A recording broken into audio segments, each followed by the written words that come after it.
Thank you for coming. And I know it's the last session of the day. So the good news is it's the last session of the day. The bad news, since you're here, you got to sit through this with me. I'll try to make it interesting, and I'll try to make it a little bit interactive if possible. It's just a lot of information dumping, by the way. So let me get started. My name is Sao Xiong. I work for a company called Singapore Power. And as the name suggests, it's a utility. We are the utility in Singapore. So this is Singapore. So maybe Carl, you can take a look at it and sort of reminisce a bit. I wanted to put in the picture of Crazy Rich Asian in there. It was originally on my slide. I took it off because I realized that many of the people here are actually from Singapore. So minor image to my sense. You know. So yes, I come from Singapore. And in case for those who don't know where Singapore is that little thing there at the end. So we're here. And right now we're over here. So that's really far away.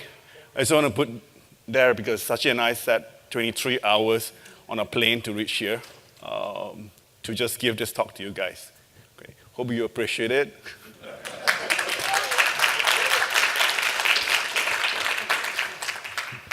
I was angling for that, so. So let me just give an introduction about myself. I'm Sao Xiong, and just some of the companies I worked for before my current company. I was in PayPal, HP, and Yahoo, and a few other companies, of course. 23 years in the industry. It's been quite a while. Spent most of my time managing engineering teams, software engineering teams, and I speak in conferences. I also organize conferences, and you'll see some of the pictures later. And I wrote 4 programming books. You know. As you go through the deck, you probably understand which programming books I've written. Okay. And I would ask, if you want, you can ask me later. I can give you promo codes too if you're interested. Okay, so I work for a utility company. Like, I always use this picture to show a utility company, although you can never actually see this in Singapore, because all the cables in Singapore are actually underground. Right? But this is typical of transmission cables. This is what the world is today.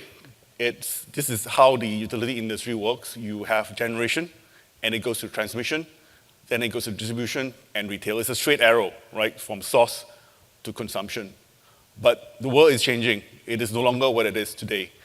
Things have started to change, 10 years ago, and it is rapidly changing faster and faster. Things like renewable energy, solar photovoltaics have turned up a lot. Wind turbines and so on have really conquered the world. And in the past, looking at one wind turbine seems to be kind of unique. But as I travel in Europe and US, I noticed that a lot more wind turbines are popping all over the place. So renewable energy is a fact of life. It's just very disruptive to the grid.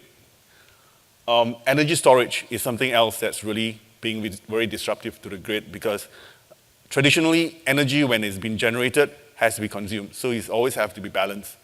But with energy storage, things have turned it the other way around because you can store it now and then you can save it later for usage. And this is tremendous for things like solar. For example, during the day, you can store, and nights you can use.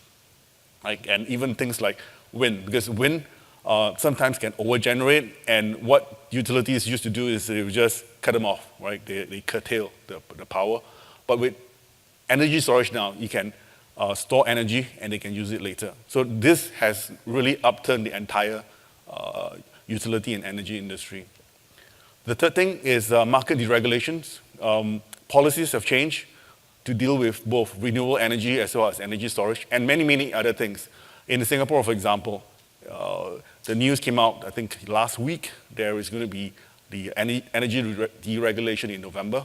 The open electricity market is going to start in November. That's a huge change in the market. But this is not just happening in Singapore, it's happening all over the world.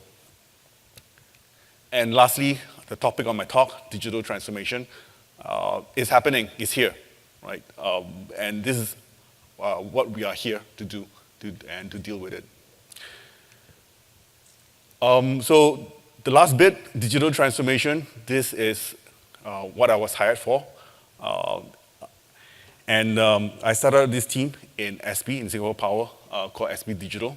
Uh, it didn't come out like that when I joined, right? It took me a while to actually come to this stage. Because, and what we want to do is really to reimagine sustainability with energy tech. We also spend a lot of time in trying to get out with this vision. But this is what we want to do today. The company, Singapore Power, we want to really try to reimagine sustainability with energy tech. So I started off in June 2016, just one person. I have no idea how the energy industry works. I've never been in a utility. The only thing I know is I plug in the socket, it works, and I'm happy, right? Today, I've been telling you so many things so far. All these things I've learned within just 2 years. Today, I have 128 people in my team. It's not big. I think if you attended Siu Chu's talk yesterday, she talked about 8,000 people. I don't have 8,000 people, right? 128 is my last count. We've been growing. And we have been building a team, software engineering, designers, back-end, front-end, mobile, whatever. We have them.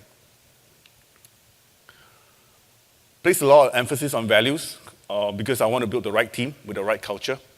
And these are our values.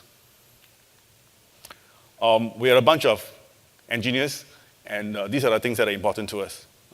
T-shirts, tag blocks, and stickers. This is the second iteration of the T-shirt. I had a lot of stickers, but I didn't bring them because I'm not quite sure how well received it will be by Pivotal. But I can send them to you if you want, Carl. We have a tag block, so that's our block URL if you're interested. We had a lot of fun together. Spent a lot of time. This is one of the outings where we did cooking. It's quite fun. And we're quite active in social media. We have a hashtag called Life@SB. This is one of the team lunches. We do Fruits Tuesday. We get some fruits together and just get people to stay healthier. That bit at the end is technically not fruit. It's jelly, but the guys love it so much that we just adopted it as a kind of fruit. Celebrate birthdays, a lot of pride in Go. We engage a lot with communities, and I try to build an internal community as well as having an external community. When I interact with the external communities, these are the three groups that I try to interact with: the universities, the meetup groups, as well as the conferences. But internally, we do a lot of internal building of communities as well. We do a lot of sharing. We have Tech Talk Thursdays. We have a lot of talks, and not all the talks are technical in nature. Actually, the first talk that I had in the team when we shifted to the new office was actually one of my guys showing somebody else how to actually solve Rubik's Cube. Like it's one of the more popular ones. And then we talk about all kinds of stuff, right? A lot of it happens to be technical because we are engineers. But not all of them. We also did like keyboard sharing as well. So I think there's a lot of interest in keyboards. Meetups, this was in 2017. We hosted a lot of meetups because our facility was actually pretty close to the town. And there are a lot of people who want to actually do meetups in town rather than different parts of Singapore. So some of the meetups that we have done, some pictures of the meetups. Our location, our facility is actually kind of scrappy. We don't even have carpets. It was just a bare building, and we just placed tables and chairs, and we started the team. But I always tried to create an area where we can have meetups, and we extended out to the community. We try to also build external influences. We do a lot of speaking engagements, some of the guys in the team, as well as myself. And we organize conferences, right? So I talked about organizing conferences. So this is my conference. We are the largest Go community-driven conference in Southeast Asia. Right, there's a picture of a number of us. There's the guy who created Go, right in the middle. Red Dot Ruby Conference. This is the largest Ruby conference in Southeast Asia. iOS conference, again, largest iOS conference in Southeast Asia. Actually, most of the tech activity is in Singapore, so we can always claim this. Again, this. And this week, we are running PHP Conf in Singapore. I don't have the pictures because they're still doing it in Singapore. This is Geek Camp. This is an on-conference-style technology conference in Singapore. The front row are mostly my team. I didn't organize this, but some of my team members did. So that's much for the team. Let me talk a little bit about the tools of our trade.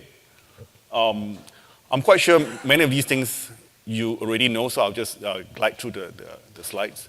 We use Lean, where we learn, build, and then measure. Lots of stuff, but I won't go through it in details.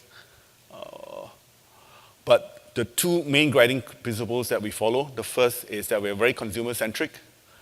We want to create products and services that solve the right problem for the right people. And the second principle is we're very data-driven.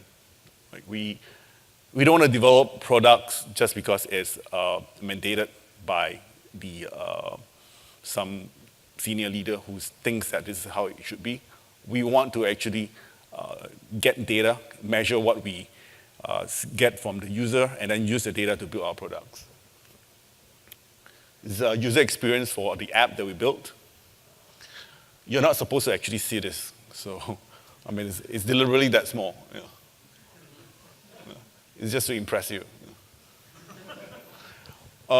Ideation, this is what we do to sort of go through steps to figure out what we actually want to build. These are actual pictures of actual ideations. These are not models. Right? Some my team members and some of the users. Right? Some methodology that we use in understanding, sketch, decide, do prototyping. We do user interviews. This is an example of one user interview day.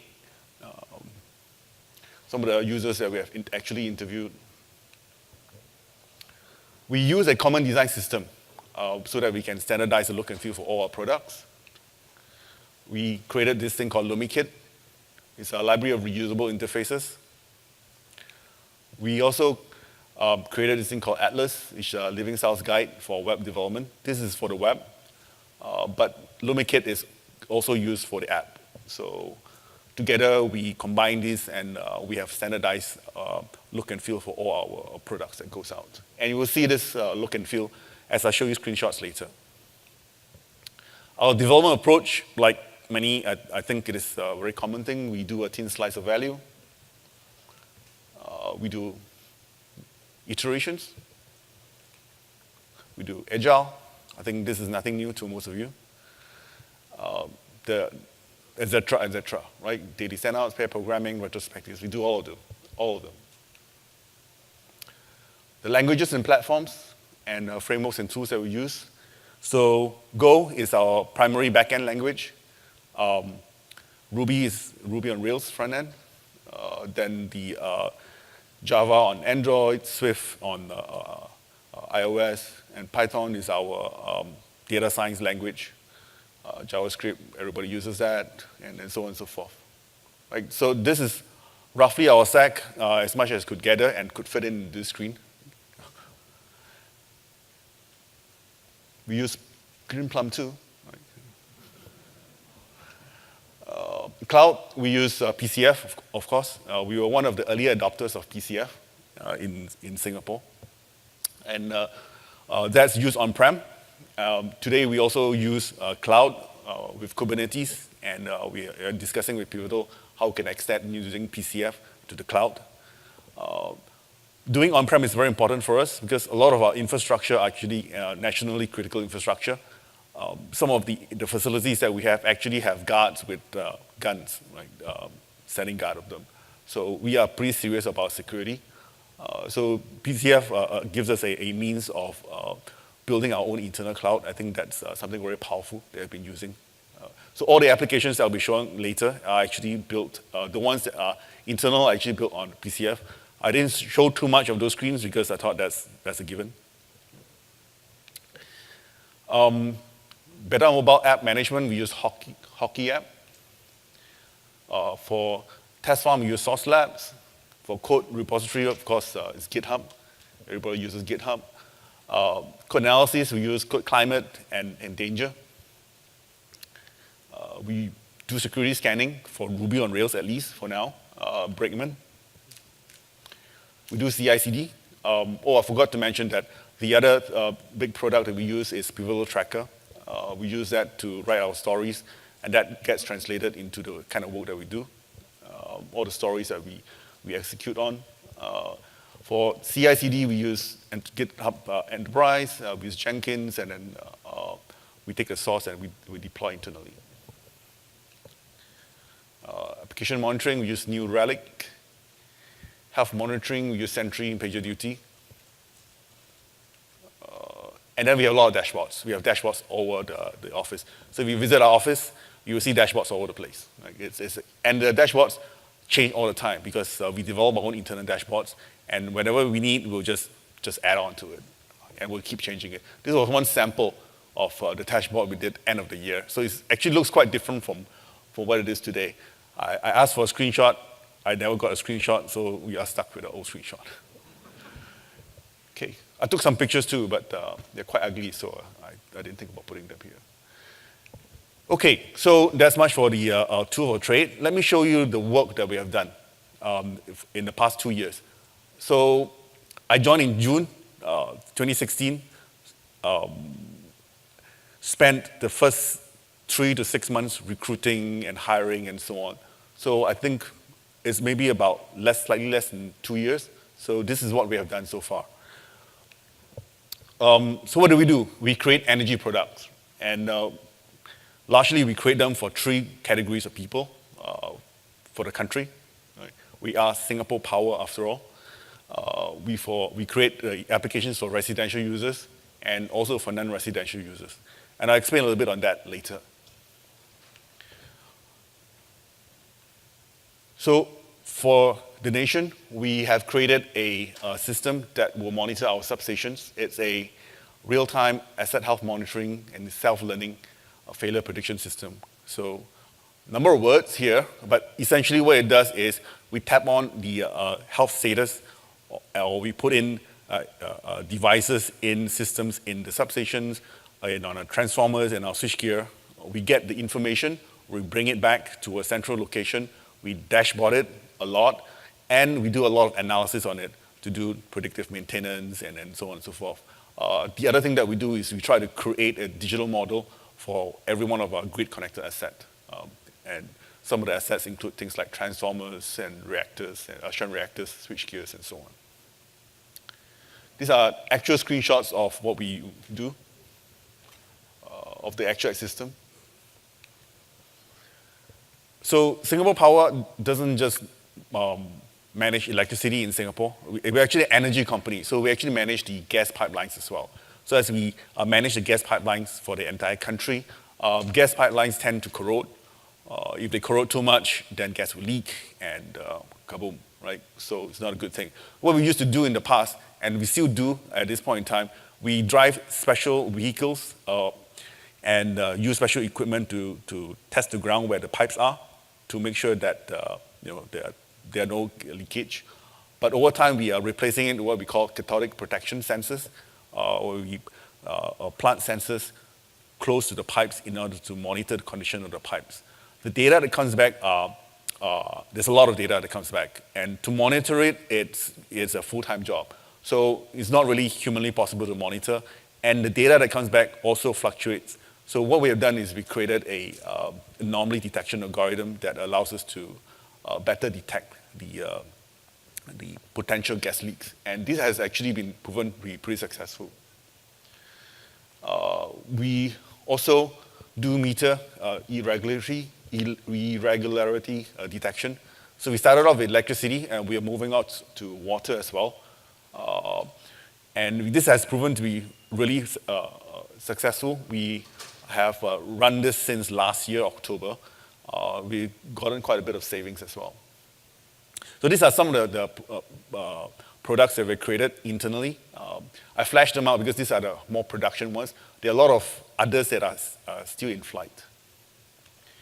For residential customers, we are mobile first, so that's a strategy that we strive for. So we created our first mobile app in March last year, so that's like 1.5 years ago. And we delivered it in 3 months. There's another story behind why we need to deliver it so quickly, but we managed to do it. First time featured in Apple Store. I think the management were quite happy because they never thought a utility app would be featured in the Apple Store. And ever since then, we have monthly releases with different features and so on. So some of the major features we have today, the primary feature where everybody uses, the most useful one is in-app payment through credit card. But we also have others like you can use online submission of meter readings, you can create accounts, utility accounts, and set the turn-on date because you need somebody to actually go into a house and turn on the electricity. You can do live chat with the digital contact center and many other features in the app. So that's a start. But beyond utilities, we want to provide more services and conveniences to our customer. And we want to actually enable a lot more things. So one of the pilots that we ran about maybe 6 months ago is a home solar pilot. We actually deployed a number of solar panels to pilot users, and we put the information on the app itself. This allows you to track electricity, water, and gas more than just a monthly bill, right? Because normally meter readings are done once every 2 months. The intra reading is actually extrapolated.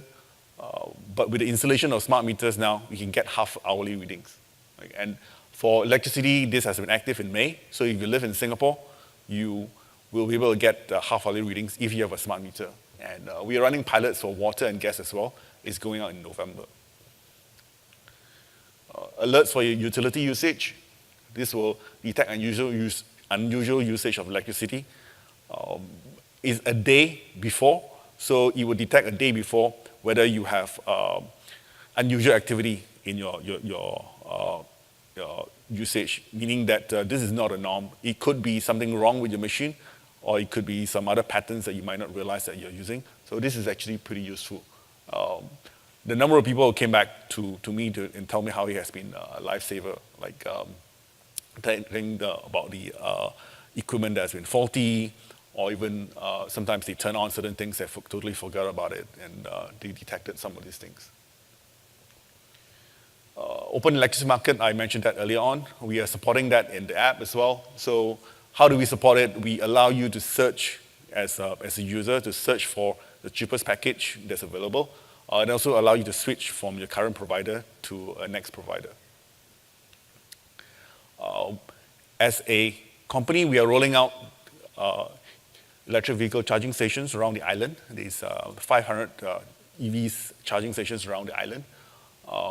And to support that, we are building this into the app as well. The ability to locate the locate the EV charging stations, and also to be able to pay for your EV charging. And this is going out in December. Some a little bit more futuristic ones. We are working with some government agencies to look at a smart town in Singapore, and part of that is a home cooling, centralized home cooling. So instead of having, so there's no centralized district heating, right? Like in some countries you have district heating. You do not need district heating in Singapore, right? So you have district cooling, meaning that instead of having individual aircon units and compressors, what we do is we install a huge facility where you pipe cooled water to those facilities, and then you use that to chill the room, right? That's been done today. So if you have watched the Crazy Rich Asians and you know the Marina Bay Sands, the reason why you have an infinity pool at all and not those ugly cooling towers on top of Marina Bay Sands is because of district cooling, right? Which is run by Singapore Power. So we are planning to do that for homes, HDB flats, and we are in talks with HDB at this point in time. Beyond that, we also want to teach sustainability. So this is more of education, this is more of trying to gamify teaching of the future generation on how to be more sustainable, have more responsible energy usage. So some of the features we are doing for the consumer app. The other things that we're doing on the consumer, again, they are in flight, and some of these things are a bit more mundane. So for non-residential customers, now I notice in this conference, most people do talk about software, but SB, we are not just software alone. In SB Digital, we do hardware as well, right? We do IoT devices. We designed and built our own IoT gateway. We call it the SB Universal Gateway. This is an actual gateway that we have deployed on the field. It comes in different form factors. So these are some of the form factors. The standard one is the black one. And then for certain configuration, you need to place it on the DIN rails. That's another configuration. The home solar project I talked about earlier on, where you can use your phone to be able to monitor your home solar usage generation, is actually using the Spark as well. So this box is a different form factor for our gateway. We place it in our district offices. We place it in our customer sites. So these are in the substations. These two are in substations. One is a 6.6 kV substation. This is a 22 kV substation. And then we put our Sparks into the energy storage system containers as well. So these are the large batteries.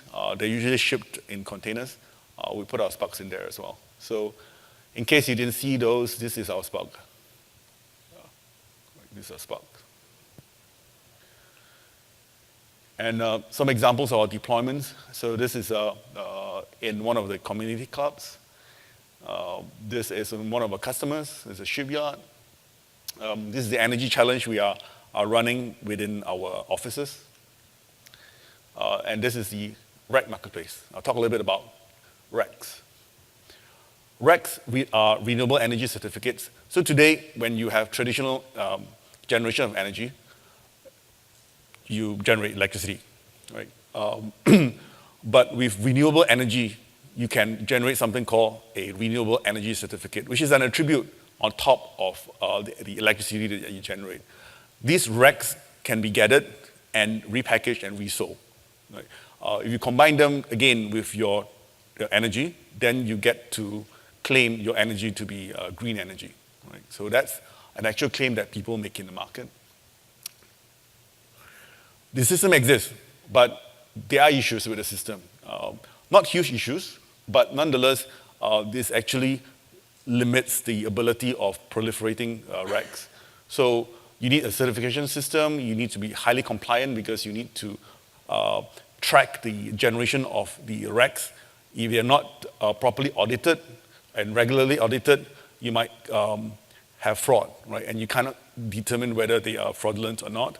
And you also need to make sure that you're not double claiming as well, right? Because I could double claim on certain RECs, certain assets generating more than the same REC on the same electricity that's been generated.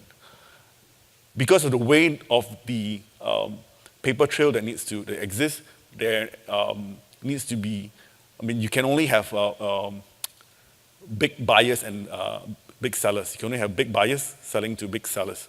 Big sellers selling to big buyers. And that causes a lot of cross of many-to-many relationships.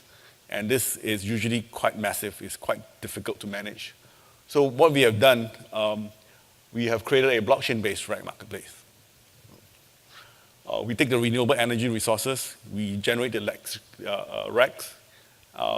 we store them in a public blockchain where we store asset, REC, and energy information. This will allow buyers and sellers of all sizes.